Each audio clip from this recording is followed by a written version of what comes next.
ഇപ്പൊ എല്ലാം എസ്പെഷ്യലി ഇന്ത്യയിൽ ബ്ലിങ്കിറ്റ്, സെപ്റ്റോ ഇതൊക്കെ ഇങ്ങനെ ചുമ്മാ ഒരു 5 മിനിറ്റ് സാധനം കിട്ടും. അപ്പം നമ്മൾ ആലോചിക്കേണ്ട ആവശ്യം പോലും ഇല്ല. എനിക്കിന്നൊരു മൊബൈൽ വേണം, ഞാൻ 5 മിനിറ്റ് മേടിച്ചു. അതൊരു ഭയങ്കര പ്രൈഡ് ആയിട്ടാണ് ആൾക്കാർ പറയുന്നത്, വിത്തൗട്ട് തിങ്കിങ് അതിന്റെ ആവശ്യം ഉണ്ടോ എനിക്ക്, ഒരു 5 മിനിറ്റിൽ ഇപ്പൊ ഈ ഫോൺ കിട്ടിയിട്ട് എന്താണ് എനിക്ക് അത്രയ്ക്ക് അത്യാവശ്യം. ഇന്ന് people are forgetting the base of communicating with others. നമ്മളിപ്പോൾ പണ്ടൊക്കെ നാട്ടിൽ നോക്കിയാൽ തന്നെ നമുക്ക് പണ്ട് തൊട്ടേ ഉള്ള കുറെ കുഞ്ഞു കടകൾ എല്ലാവർക്കും അറിയുന്നവര്, എപ്പോഴും നമ്മൾ അവിടെ പോയി നമ്മുടെ അച്ഛനമ്മമാർ അവിടെ പോയി അവരോട് സംസാരിക്കുന്നു, അവിടുന്ന് സാധനം മേടിക്കുന്നു. ഇന്ന് നമുക്ക് ചോദിച്ചാൽ നമ്മുടെ ജനറേഷൻ എസ്പെഷ്യലി അങ്ങോട്ടും ഇങ്ങോട്ടുള്ള ആരെ അറിയില്ല. കാരണം എല്ലാം ഇങ്ങനെ വീട്ടിന്റെ ഡോർ സ്റ്റെപ്പിൽ കിട്ടുന്നു. അപ്പൊ നമുക്ക് ആ ഒരു കമ്മ്യൂണിക്കേഷന്റെ ആവശ്യമില്ല.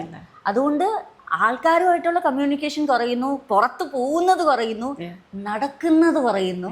ഞാനിപ്പോ ആരോടെങ്കിലും ചോദിക്കുമ്പോ നമുക്ക് അവിടം വരെ നടന്നു പോയി, നടക്കാനോ, എന്തിന്, ഡെലിവറി കിട്ടില്ലേ,